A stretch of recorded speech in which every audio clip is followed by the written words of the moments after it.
Holy Spirit, I submit myself to you. I ask, O God Almighty, that you will have your way. Amen. Lord, as we discuss as a family of God, Lord, do what you intend to do. Amen. Let your purpose be done. Amen. Let your counsel prevail. Amen. And let your people be blessed. Amen. In the mighty name of Jesus. Amen. We'll be looking at renewal of steadfast love. Renewal of steadfast love. Is that the correct term? Renewal. Okay. Renewal. You're teaching me English small, renewal of steadfast love. So the meaning of steadfast means to be fixed or unchanging. It means to be steady. It also means to be firmly loyal or constant and unswerving. Having a firm determination or resolution. It means not shakeable. It means to be firm, to have a firm conviction and a firm mouth. To have a resolve. To have an unbendable perseverance.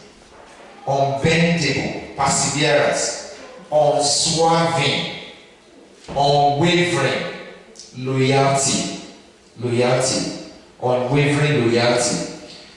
But if we look at the steadfast love of God, that is where we can draw the strength of our steadfastness or our steadfast love from. In Exodus chapter 34 verse 6, Bible says, the Lord passed before him and proclaimed, the Lord, a God merciful and gracious, slow to anger, and abounding in steadfast love and faithful. So the Lord, that is his character. His character is abounding in steadfast love and is faithful. The Lord is faithful. And in Psalm 136 verse 29, Bible says, give thanks to the God of heaven, for his steadfast love endures forever. God's steadfast love does what? Endures forever. And in Lamentation chapter 3 verse 22 to 24, the Bible says the steadfast love of the Lord never ceases. His mercy never comes to an end. They are new every morning. Great is his faithfulness. The Lord is my portion, says my soul. Therefore, I will hope in him. The Lord is my portion. I will therefore hope in him. So if we look at the character of God, the character of God is steadfastness. And his Bible says the steadfast love of the Lord never ceases. So if his love never ceases, by nature, because we belong to him, our love should not cease. It may be hard to swallow, but that is Bible says God is love, and he that is born of God loveth. So by nature we should have that nature of God, the ability to love steadfastly, the ability to not be unswerving, the ability not to be swerving in our love. The ability to persist in the place of love. The ability to love even when it looks impossible to love, when it looks difficult to love, when people hurt you, when people make things difficult, when it looks as if you are dealing with people that don't understand you. You do what? You still do what? Love them in steadfast way. And I know the Lord God Almighty will grant us grace in the name of Jesus. Amen. And by nature, just like we said, God's love motivates us because he loves us first. Bible says he loved us while we were yet in sin. His love is not conditional. His love was based on the fact that his very nature is love. It's not based on what we have done. Bible says while we were yet in sin, Christ died for the ungodly. If he died for the ungodly, by nature we should also do everything to make sure that even the people that should not deserve our love, we do what? We love them. We love them. And I would just want to mention a few things, and by the grace of God, I'll give myself another 10 minutes and I'm out of your face. How do we demonstrate a steadfast love? How do we demonstrate a steadfast love? We must have a positive regard for one another. A positive regard for one another. We should choose to focus on the positive characters of people. No matter who you are dealing with, they must have something good.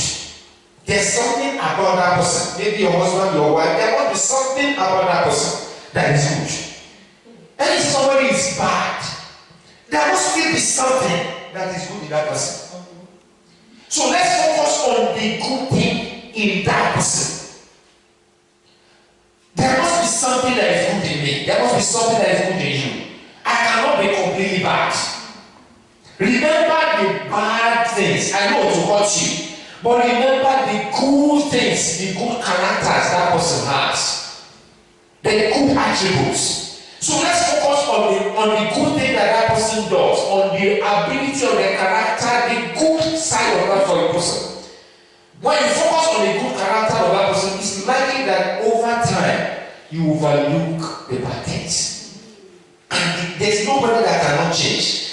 Everybody is evolving. We are all work in progress. I may not be good today, but tomorrow I can be better.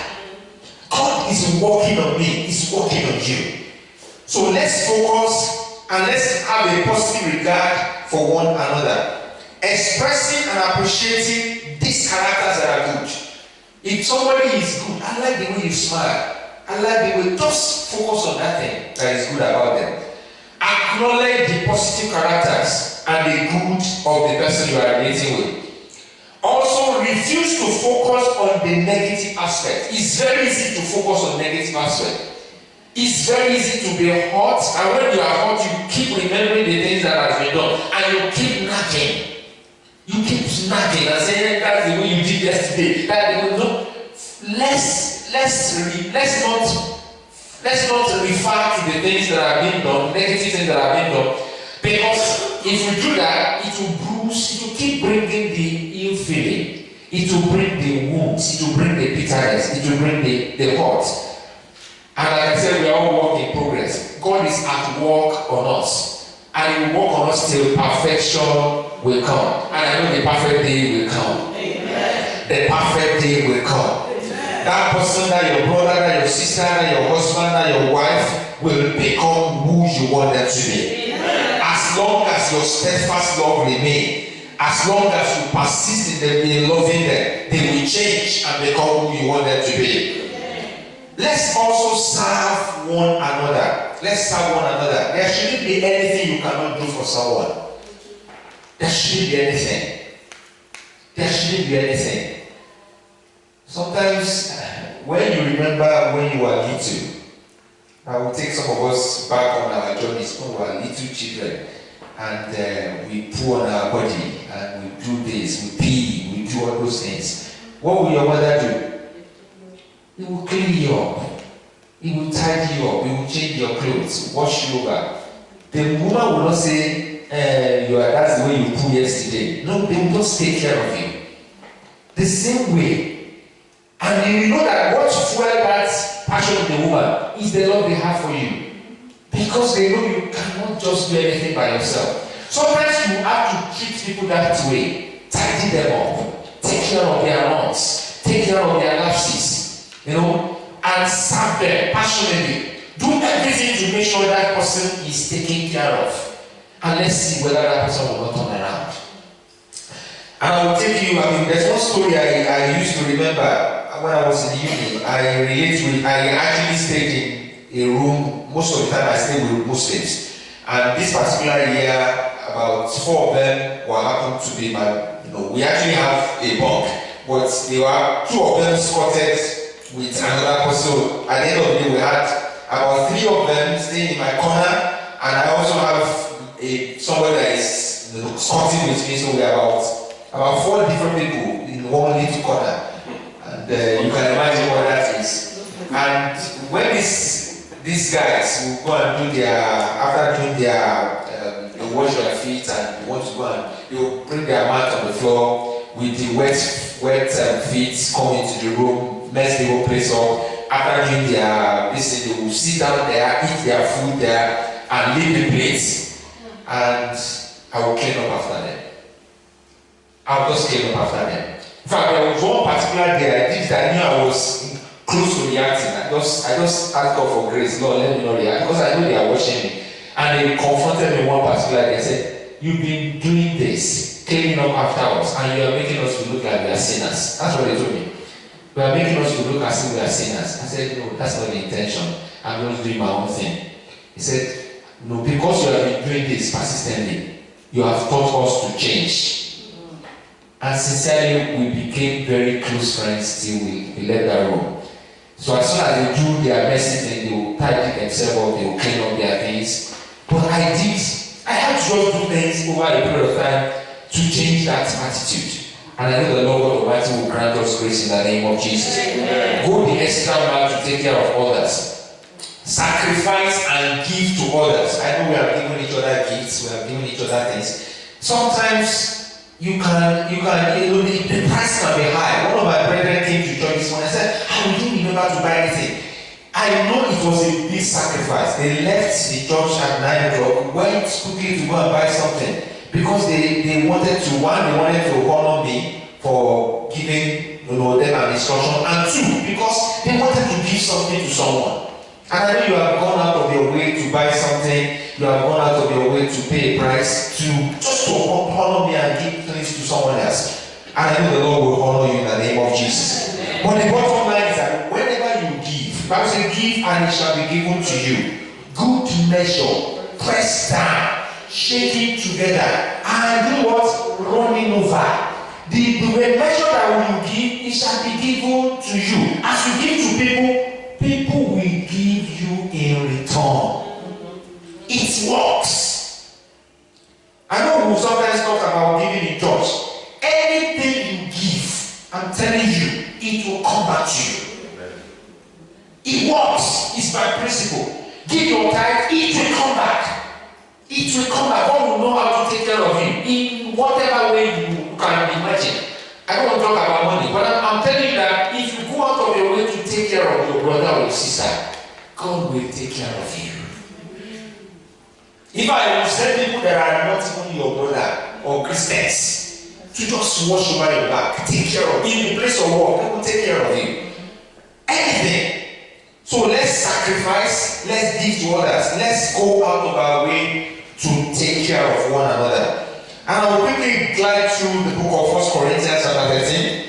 1 Corinthians chapter 13 verse 4 to 8. And give some attributes of love. I have 5 minutes. Love is patient. Love is patient. I think that should be in verse 4. I'm not sure whether I'm reading. But I will quickly just mention a few things. And I will ask us, are we patient with one another?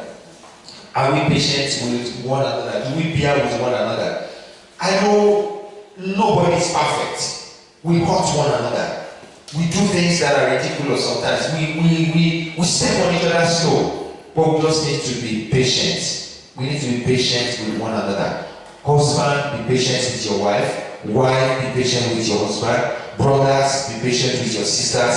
Sisters, be patient with your sister or brother. Whatever. Let's be patient with one another. We will definitely enjoy the fruit of patience. You know, patience is the fruit of the Spirit. But as soon as we allow the Holy Spirit to work this out, every other thing will fall in place. The Lord will help us in Jesus' name. Amen. Love is kind. Are we treating each other with loving kindness? Are we treating each other with grace? Are we tender-hearted in our attitude and actions? Are we using, sometimes we make jokes, we say sarcastic things about one another. That shouldn't be.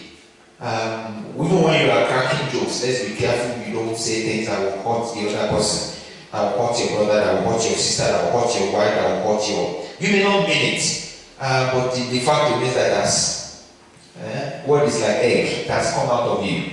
And the Bible says the power of life and death also is in the tongue. Also, love does not envy. As any of us displayed any spirit of envy. Things you may not have everything, and you may not have what that brother or that sister has, but the one you have, be content with it. don't envy someone else. You have things, and sometimes people are looking and say, well, no, but don't envy them.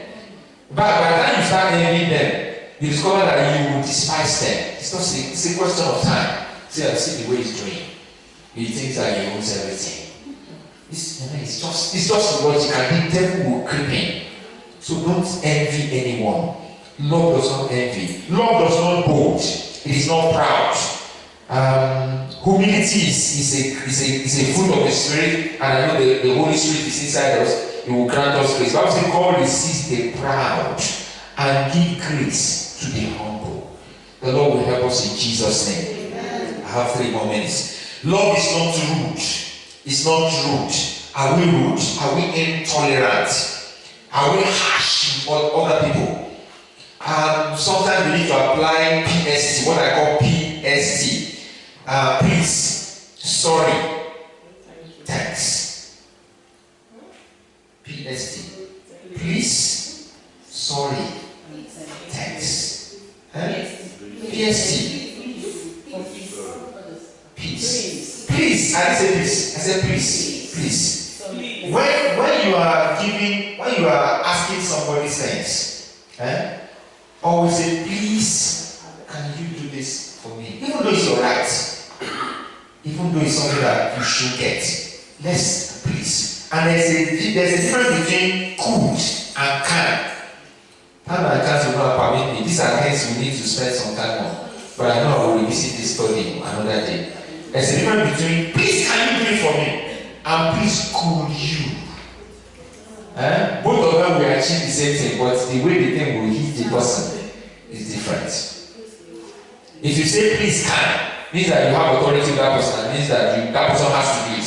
But if you say please could or please would you, it means that you are feeling that person can turn you down, but you are actually appealing to him, and because of the word please, it actually has more weight of pulling that person to do that thing for you. When you say please can you say, well, you are commanding me, I will do it.